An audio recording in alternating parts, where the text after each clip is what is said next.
여러분이 경제 독립을 이루는 그날까지 함께 하겠습니다. 안녕하세요. 3일 경제 독립 팁입니다. 자, 2025년 기초연금 40만원 인상부터 다양하게 어르신들 혜택이 확대 시행이 됩니다. 오늘 저도 영상을 준비하면서 많은 내용이 다양하게 업그레이드가 돼서 지원금 또 정책이 상향되는 느낌을 받았는데요. 이대로만 실행이 된다면 2025년부터 어르신들 조금 더 편안한 노후 생활을 즐기실 수 있을 것 같습니다. 자, 미처 놓치신 분들이 많은데요. 오늘 이 내용 궁금하신 분들은 영상 끝까지 함께 해주세요. 바로 시작하겠습니다.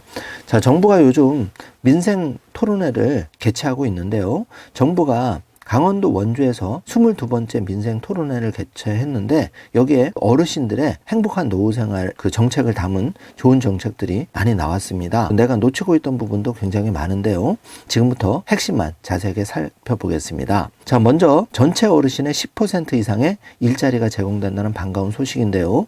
1000만 노인 인구에서 이제 100만 명 이상은 일자리를 제공받을 수 있다는 겁니다. 그리고 고령자 복지주택이 그동안 1000호에서 3000호로 확대가 되고 경로당 이용 많이 하시는데 여기에 식사, 노인 일자리와 연계해서 이 경로당이 더 활성화가 됩니다. 또 요양병원 간병지원 시범 사업도 시행이 되는데요. 지금부터 해당 항목별로 살펴보겠습니다. 자, 어르신의 식사와 여가를 모두 제공하는 서민 중산층 시니어 레지던스 확대를 위해서 분양형 노인복지주택 실버타운이라고 하는데요.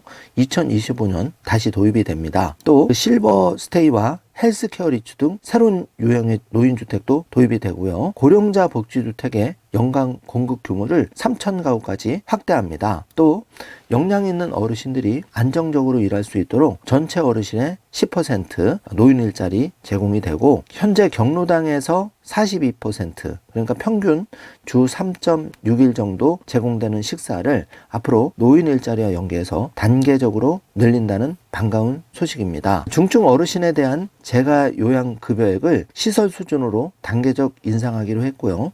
또 2024년 하반기부터는 치매관리 주치 시범사업을 실시해서 치매 어르신의 건강관리를 통합적으로 지원한다고 발표를 했습니다. 자, 지금 어르신들 모습을 보고 있는데요. 참 마음이 짠합니다.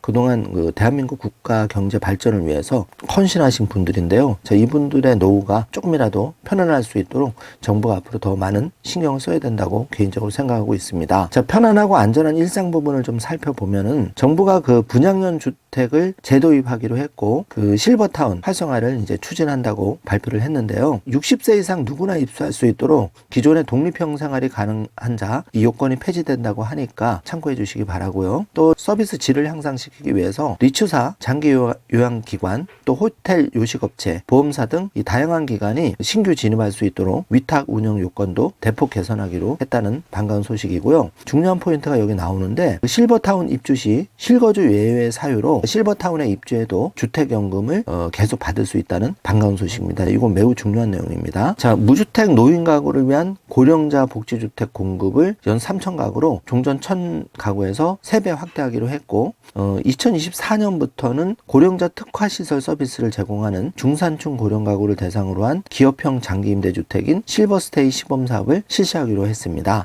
참고해 주시고요. 자, 화성동탄 이지군의 부지를 국내 최초의 헬스케어 리츠 방식으로 공급 개발하고 노인 복지주택 등을 공급하기로 했다는 반가운 소식입니다. 자, 지금 정리된 자료를 좀 살펴보면은 이렇게 분양형 도입으로 민간 공급을 유도하고 60세 이상 누구나 입소 가능하도록 자격 기준을 완화했다는 거고요. 주택연금 수급이 가능하도록 실거주 예외 사유를 인정했다. 이렇게 정리를 하고 넘어가겠습니다. 자, 새로운 유형의 노인주택도 확산이 되는데 동탄 이지군의 시범사업이 이제 도입이 된다. 그리고 기업형 장기임대주택 실버스테이가 도입이 된다. 자, 그리고 고령자 복지주택이 3,000호로 확대가 되고 중산층이 그동안 제외가 됐었는데 이제는 추첨제를 도입해서 중산층에게도 입주 기회를 제공하겠다. 그리고 주거복지사 배치를 확대하겠다. 자, 이게 달라진 점입니다. 자, 이제 경로당 좀 살펴보겠습니다. 정체 경로당이 68,000개소가 있는데요. 여기서 이제 42%에 해당하는 28,000개소에서 식사를 제공했는데 자, 이 제공하는 식사를 단계적으로 더 확대한다는 방안을 발표를 했습니다. 또 조리시설 미설치 경로당을 운영하고 있지 않은 노인복지관 33개 내 식사 제공 기반을 강화하기로 했는데요. 자, 이를 통해서 더 많은 어르신들이 무료 식사를 제공받을 수 있을 것 같습니다. 자, 노인 맞춤 돌봄 서비스도 확대가 되는데요. 고령층 주거 환경 개선과 함께 일상생활을 더 지원하기로 했습니다. 상반기에 독거노인 소득 기준 소득 하위 70% 폐지에 이어서 올해 하반기는 본인 부담 방식을 도입해서 응급 안전 안심 서비스 대상도 넓힌다는 반가운 소식인데요. 노인 학대 신고 의무자는 기존 12개에서 18개 직군으로 확대하기로 했고, 나비세김이라는 신고 앱이 있는데요. 이거를 활성화해서 노인 학대 예방 체계와 신고 체계를 더 강화하기로 했다는 반가운 소식입니다. 자, 정리된 표로 요약해드리면 식사가 제공되는 경로당이 확대된다는 소식, 그리고 경로 식당에 확대가 된다. 그러니까 이제 더 많은 곳에서 무료 식사를 제공한다는 거고요. 거동이 불편한 어르신을 대상으로는 식사 배달, 또 아파트 식사 제공 서비스까지 도입하겠다고 정부가 이번에 발표를 한 겁니다. 자, 일상생활 지원 살펴보면은 어르신 맞춤 돌봄 서비스가 주 1, 2회에서 3회로 확대가 되고 월 2시간에서 4시간으로 이동 시간이 2배로 늘어납니다. 또 장기 요양 수급자 대상 주택 환경 개선 지원이 15개 지역에서 전국화로 바뀌고요. 농어촌 생활 서비스 인프라가 확대가 되어서 농촌 주민 돌봄 공동체와 어촌 활력 증진 사업 등이 확대 추진이 됩니다. 또 어르신 안전 보장을 위해서 노인 학대 예방 체계가 더욱 강화가 되고 응급 안전 안심 서비스가 독거 어르신 위주로 더 확대가 된다는 반가운 소식입니다. 활기차고 건강한 생활 여건 부분을 좀 살펴보면은요. 친화 스포츠 활성화와 어르신 맞춤형 운동 프로그램 확대를 통해서 더 많은 어른들이 건강한 100세 시대를 맞도록 정부가 노력한다는 얘기고요. 노인 참여도가 높은 체육 건강증진 시설 건립을 지원하고 또 시니어 친화형 국민체육센터가 8개 더 늘어나서 전국에 11곳으로 확대된다는 반가운 소식입니다. 그리고 파크 골프 대회 개최를 계속 지원하기로 했고, 파크 골프장을 생활체육시설에 포함해서 시니어 친화형 국민체육센터와 파크 골프장을 연계해 조성할 수 있도록 적극 확충하기로 했습니다. 더 건강보험 앱이 있는데요. 여기에 이제 지역본부 홈페이지 활용을 체계화해서 어르신들이 다양한 서비스를 여기를 통해서 좀 더 확대될 수 있도록 추진한다는 반가운 발표가 포함되어 있습니다. 자, 지금 한 장으로 정리된 표를 보시면은 산책로, 조깅 트랙, 쉼터 확대가 되고 탁구, 배드민턴, 골프 연습장, 게이트볼장 이런 게 이제 확대가 된다는 얘기입니다. 자, 노인 일자리 확대, 또 자원봉사단 활동 강화, 기초연금 확대 이번에 이제 발표가 됐는데, 자, 기초연금 같은 경우에는 점진적으로 인상을 해서 40만 원까지 받을 수 있도록 확대가 된다는 얘기입니다. 노인 일자리 같은 경우에는 역대 최대 14만 7천 개 정도 늘려서 올해 같은 경우에는 103만 개 일자리가 확대가 되었었는데 2027년까지는 전체 노인의 10%가 참여할 수 있도록 이 일자리 수준을 대폭 끌어올리기로 했고, 또 일자리 보수도 공익형 29만 원, 사회 서비스형 76만 1,000원으로 2024년부터는 6년 만에 대폭 인상이 되었는데 앞으로 이 일자리 수도 늘어나고 단가도 더 확대할 예정이라고 이번에 발표 내용에 포함이 되었습니다. 자, 폐지 수집 어르신들에게 반가운 소식인데요. 2014년 6월 이 폐지 수집 어르신 전수조사를 통해서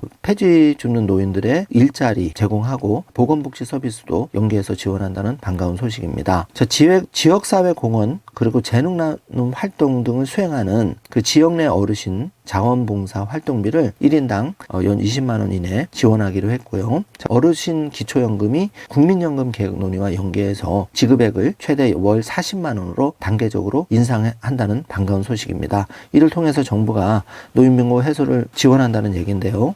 꼭 빠른 시일 안에 40만 원 지급 확대 발표를 해주시기를 기대를 해봅니다. 자, 지금까지 2024년, 2025년부터 확대가 되는 다양한 노인들 복지 지원 소식을 좀 알아보았는데요. 시니어 친화형 국민체육센터 지원도 확대가 되고 또 어르신들 다양한 취미활동, 문화예술 활동 지원까지 이제 확대가 되는데 무엇보다 중요한 거는 노인 일자리 더 많이 늘어나야 되겠죠. 앞으로 1,400만 노인 시대가 되기 때문에 계속적으로 노인 일자리도 확대가 돼야 되고 또 단가도 더 인상이 되어야지 OECD 중에 가장 빈곤율이 높은 대한민국의 어르신들 노후 생활에 기여를 할 수 있으리라고 생각이 됩니다. 자, 많은 어르신들이 이 디지털 접근성 강화 이 부분에서 사실 은행 CD기 현금 출금기 이용하기도 많이 어렵고 음식점 가서 또 커피숍 가서 요즘 키오스트가 다 있다 보니까 많이 이용하시기가 어려운데 이 디지털 접근성 강화 책도 이번에 발표가 되었어요. 그래서 스마트 경로당이 종전 889개소에서 2280개소로 확대하기로 했고, 디지털 배움터도 운영을 통해서 더 많은 어르신들이 편리하게 디지털 환경에 적응할 수 있도록 돕는다는 얘기입니다. 자, 의료 요양 서비스도 더 많이 확대가 되는데, 여기 표를 보시면은 방문간호 의뢰기관이 이렇게 재택의료센터, 종합병원, 의원, 보건소, 여기서 재택간호 통합센터가 있는 거죠. 이를 통해서 집에서 재가 환자들에 대해서 장기요양 등급자, 퇴원 환자, 중증질 환자, 관리 필요 노인에 대해서 재택간호 통합센터를 서비스가 앞으로 확대될 예정이라고 하니까 이 부분도 꼭 참고해 주시기 바라겠습니다. 자, 치매 어르신에 대한 지원이 좀 더 강화가 되어서 더 많은 분들이 조기 치매 진단 관리를 통해서 시범 사업을 통해서 케어를 받을 수 있는 부분이 확대가 된다는 얘기고요. 자, 의사 등이 방문해서 장기요양 수급 환자를 치료하는 재택의료센터가 전국적으로 확대가 되고, 중증 환자 방문 의료 본인 부담 완화가 30%에서 15% 수준까지 절반으로 완화가 됩니다. 자, 방금 말씀드린 재택간호 통합센터 신설을 통해서 더 유기적으로 케어를 진행한다는 반가운 소식이 이번에 발표가 되었습니다. 자, 방문 요양 서비스 시간도 월 116시간에서 150시간으로 1등급 기준으로 최대 확대가 되고, 통합 재가기관도 1,400개소로 종전 75개소였는데 이제 확대 늘어납니다. 그리고 병원 동행 서비스, 제가 그동안 방송으로 여러 번 말씀을 드렸는데 2024년 시범 사업을 통해서 2027년 본 사업으로 확대 시행된다는 반가운 발표가 있었습니다. 자, 맞춤형 치매 관리, 이제는 중증에서 경증 치매 가족 휴가제가 이제 10일 확대가 되고, 휴대용 그 신원확인 시스템이 운영이 되기 때문에 맞춤형 치매 관리가 더욱 강화된다는 반가운 소식입니다. 자, 이 간병 돌봄 부분도 많이 바뀌는데요. 노인 통합 지원센터를 통해서 돌봄 복지를 제공을 하는데, 이 재택의료와 재가 요양은 유기적으로 지원한다는 이번에 발표 내용에 포함이 되었습니다. 정주화면으로 한번 체크를 해 주시길 바라겠습니다. 자, 요양병원 간병 지원 제도화 시범 사업도 2024년 4월부터 2025년 12월까지는 1단계, 2026년 1월부터 12월까지는 2단계로 나누어서 확대가 되고요. 간호간병 통합 서비스도 확대 시행된다는 반가운 소식 체크해 주시고요. 그 퇴원 환자에 대한 지원도 앞으로 강화가 됩니다. 그래서 재활의료기관 병상 확충이 15,000개로 늘어나고, 재택의료 요양연계 임대주택 도입도 된다니까 이 부분도 놓치지 마시기 바라겠습니다. 자, 요양시설도 이제 더 좋아지는데요. 한국형 유니트 케어 도입이 되어서 1, 2인실 등 사생활이 보장되는 소규모 공간, 그리고 개별 서비스를 강화한 요양시설이 확대가 된다는 얘기고, 계약의사 역할 확대, 그리고 전문 요양실, 간호인력 배치 등을 확대해서 의료와 간호 서비스를 앞으로 더욱 강화한다는 얘기입니다. 자, 지금까지 2024년 확대 시행하는 어르신들에 대한 노후 복지에 대해서 좀 자세히 알아보았고, 또 2025년, 2026년 7년까지 더욱 확대되는 다양한 지원에 대해서 좀 자세히 알아보았는데요. 무엇보다 기초연금 40만 원으로 확대된다는 방안이 눈에 크게 띄는 방안입니다. 이 기초연금 40만 원 부분은 다른 어떤 부분보다 매월 지급이 되기 때문에 한시라도 빨리 정부가 전 노인에 대해서 확대 시행을 발표를 해주시길 바라겠습니다. 그리고 다양한 복지 시설 다양한 혜택을 이번에 발표됐는데, 이게 발표로 끝이지 않고 실질적으로 치밀하게 실행이 되어서 더 많은 어르신들이 혜택을 보길 바라겠습니다. 자, 오늘 영상 내용이 조금이라도 도움이 되셨다면 좋아요, 구독, 알림 설정 부탁드리겠습니다. 영상 시청해 주셔서 감사합니다. 좋은 하루 되세요.